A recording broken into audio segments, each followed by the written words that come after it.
What would you do for money? Would you cross the line? For one mother, desperation led her to orchestrate the unthinkable, staging her own child's disappearance for profit. But when a greedy, twisted plan collides with sheer incompetence, the results are nothing short of catastrophic. This is the story of how a terrible idea unraveled in the worst way imaginable. Meet Lisa, a struggling single mother living with her partner, Derek. Life was a constant battle. She was on government assistance, raising 7 kids, and barely making ends meet. But one day, everything changed when Lisa made a disturbing discovery.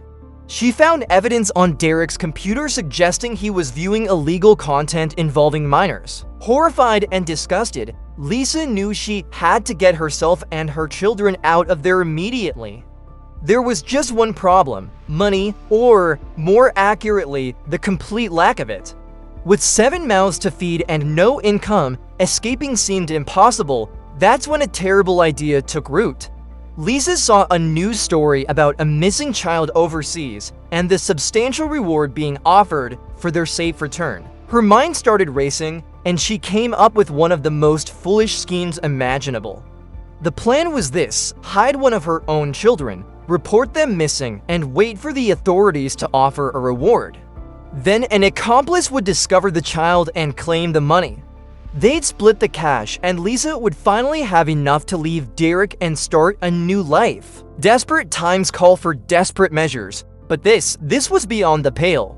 Lisa knew she couldn't pull this off alone, so she contacted someone she thought she could trust, Marcus, who happened to be Derek's uncle.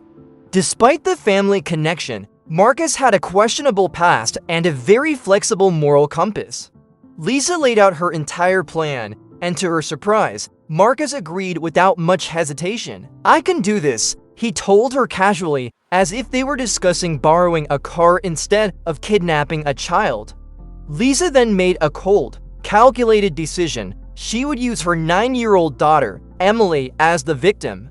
Emily was photogenic and innocent, looking perfect for generating public sympathy and media attention. With the plan set, they prepared to put it into motion. The next afternoon, Emily walked home from school just like any other day, her backpack bouncing, completely unaware of the horror that was about to unfold. Suddenly, Marcus pulled up beside her in his car. Before Emily could even react, he jumped out, grabbed her, and forced her inside. Within seconds, he was driving away with the terrified 9-year-old trapped. Marcus took Emily to his apartment, where the situation became even more horrifying. He sedated her to keep her quiet and used restraints to prevent her from escaping, effectively imprisoning this innocent child in his home. Meanwhile, Lisa put on the performance of a lifetime. She called the police in a complete panic, reporting Emily missing. Her voice trembled with manufactured concern as she described her daughter's disappearance.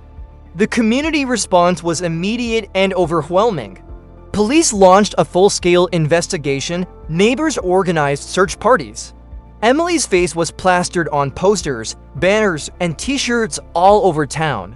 Local news stations covered the story non-stop, and Lisa? She played the part of the devastated mother perfectly, even appearing on television to make an emotional plea. "Emily, sweetheart, if you can hear me, please come home.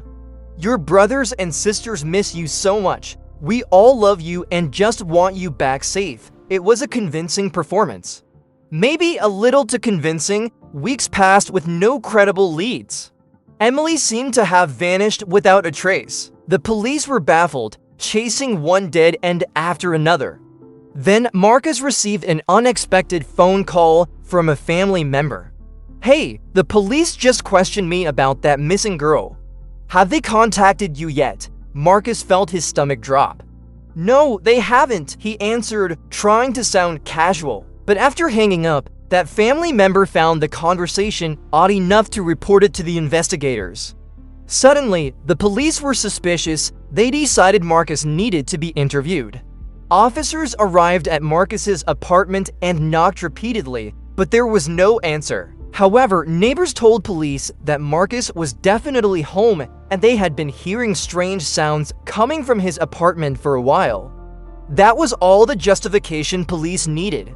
They forced their way inside and began searching. At first, they found nothing suspicious. But then they heard a small, frightened voice whispering, "Stop it, please, you're scaring me." Following the sound, officers discovered a hidden space beneath the bed.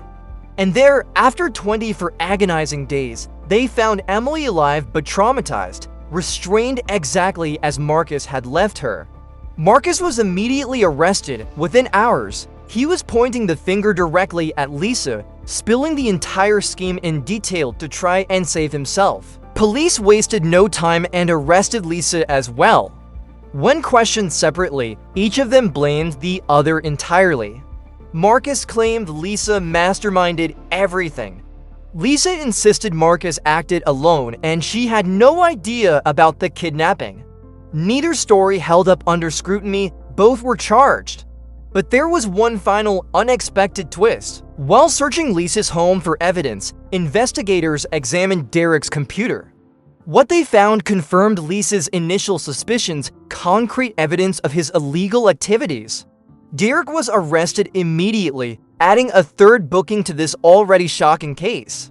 In the end, both Lisa and Marcus were sentenced to 8 years in prison for their roles in Emily's abduction. Derek received separate charges for his own heinous crimes. Emily, thankfully, was physically unharmed, but faced a long and difficult road to emotional recovery. This entire nightmare unfolded in West Yorkshire, England, a stark reminder that desperation, poor judgment, and criminal thinking make a dangerous, destructive combination. The worst plan ever, absolutely. And one that destroyed multiple lives in the process. Thanks for watching.